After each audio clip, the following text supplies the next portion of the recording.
परब्रह्मा तस्मै श्री गुरुदेव नमः।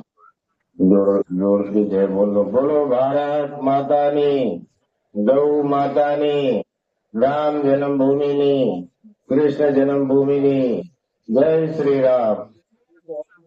આજે આ પાવન માતાજીની સાનિધ્યમાં અમારા નિર્મોહી અખાડાના સંત શિરોમણી વંદનીય પૂજનીય ગૌલોકવાસી એવા પરમ પૂજ્ય શ્રી ગોપાલદાસજી મહારાજ અને સિયારામદાસજી મહારાજ અને વર્તમાન જેમની દેખરેખમાં ભવ્ય અને દિવ્ય આયોજન થઈ રહ્યું છે એવા મંડળના અધ્યક્ષ અને અમારા સર્વોપરી એવા પરમ પૂજ્ય મહામંડલેશ્વર સ્વામી શ્રી રામ મનોહરદાસજી મહારાજ, ખાખી અખાડાના અધ્યક્ષ, સંત સમિતિના અધ્યક્ષ અને અમારા બધાના ડાયરેક્શન કરતા એવા परम पूज्य वंदनीय वैष्णव सम्राट पूज्य मोहनदासजी महाराज, वड़ोदी पधारेला महामंडलेश्वर वंदनीय पूज्य श्री जमुनादासजी महाराज,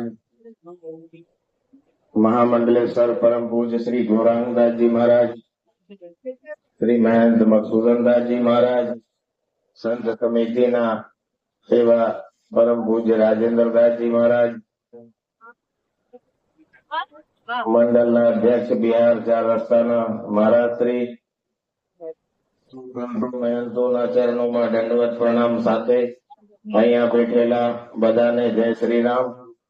બહુ ખુશીની વાત છે કે તમારા નિર્મોહી અખાડાના નવયુવક એવા સંત શિરોમણી શ્રી અમરદાસજી મહારાજ ની દેખરેખમાં ભવ્ય અને દિવ્ય આજે આયોજન થયું। તો આ આયોજન મિની કુંભ જેવું થઈ ગયું છે। એટલી બધી ખાસી સંખ્યામાં સાધુ સંતોને બોલાવવાનું કામ જે કર્યું છે તો ભગવાન એમને ખૂબ બુદ્ધિ આપે, શક્તિ આપે અને આજે આયોજનમાં એમની સાથે બધા યજમાનો છે એમને બી ખૂબ ખૂબ શુભકામના કે મહારાજજી નौजवान છે અને અમારા નિર્મોહી અખાડાના અને બહુ વિદ્વાન બી છે અને આવું બધું સરસ આયોજન રાખ્યું છે। તો આટલી સંખ્યામાં સંતો મહંતો પધાર્યા અને તમારા બધાને દર્શન કરવાનું થયું તો ભગવાન ખૂબ એમને આવી રીતે આગળ વધારતા રહે અને સંત પરંપરા રામાનંદ સંપ્રદાય અને બધા વૈષ્ણવ સંપ્રદાયના સાધુઓ છે, રામાનંદી પરંપરા અને રામાનંદ સંપ્રદાયનું ગૌરવ ખૂબ વધારતા રહે અને ભગવાનને ખૂબ એના ઉપર કૃપા બની રહે। જેવી રીતે અહીંયા વાત થઈ અત્યારે તો આદરણીય પ્રધાનમંત્રી નરેન્દ્ર મોદી અને આદરણીય અમિત શાહજીના દેખરેખમાં ભારતથી નહીં પણ આખી દુનિયામાં સનાતનનું ડંકો વાગી રહ્યું છે ત્યારે સંતો બી જે છે જે સંતો જુઓ તે યોગી બનવા માંગે છે, યોગી બનવા માંગે છે અને બની રહ્યું છે। એ કારણ ભારતના રાજા એવા હોય તો બધા પ્રજા બી અને સંતો બી મોજમાં હોય। તો આ સનાતનની ભૂમિ છે અને સનાતનની લહેર છે। સનાતન લહેરમાં તમે બધા સુખી થાઓ, ભગવાનની ખૂબ કૃપા બની રહે।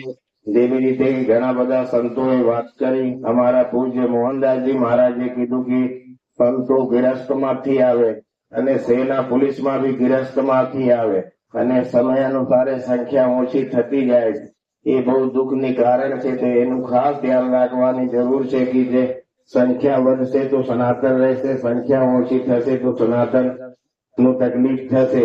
પહેલી વાત તો દરેકને મારું અનુરોધ છે કે અહીંયા વંદનીય પૂજનીય સંતો તો છે પણ વડીલો બી છે। આપણી શરૂઆત માતા પિતાના ચરણોથી થાય છે, ગુરુના ચરણોથી થાય। તો માતા પિતા દુઃખી હોય, ગુરુ સાધુ સંત દુઃખી હોય તો એ નગર અને બસ્તીનું કોઈ દિવસ કલ્યાણ થઈ શકતું નથી। તો અહીંયા બેઠેલા ખાસી માત્રામાં તમને બધાને અનુરોધ છે કે માતા પિતાનું સેવા કરજો। તમે બધા આશ્રમમાં મૂકી આવો છો, બહાર મૂકી આવો છો માતા પિતાને તો એ બહાર ઘરમાં એમને રાખીને સેવા કરજો, કેમ કે વડીલ હોય તો એનું માર્ગદર્શન હોય અને ડર હોય, બીક હોય।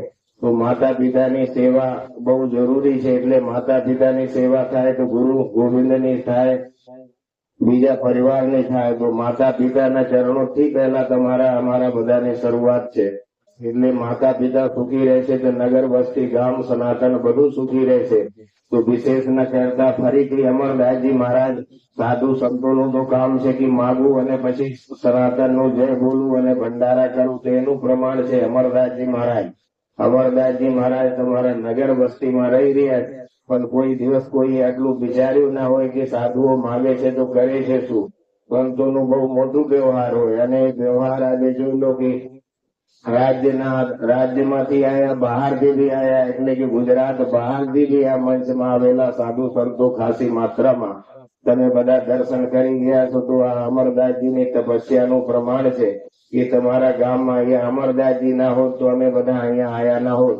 એટલે અમરદાસજી મહારાજને તમે બધા સપોર્ટ કરજો અને ખૂબ સહકાર આપજો. વિશેષ ન કહેતા અહીંયા ખાસી માત્રામાં સાધુ સંતોને બધાને દંડવત પ્રણામ સાથે અમરદાસજી ખૂબ સ્વસ્થ રહે, મસ્ત રહે ને આવી સંતોની પરંપરા નિભાવતા રહે ને તમને બધાને બોલાવતા રહે. આપણે જય ઘોષ સાથે હું મારી વાણીને વિરામ આપું. બોલો ભારત માતા કી જય, માતાની જય, જયારે ભગવાનની જય, નિર્મલી અખાડાની જય, શ્રી રામ, જય જય શ્રી રામ. ખૂબ ખૂબ આભાર.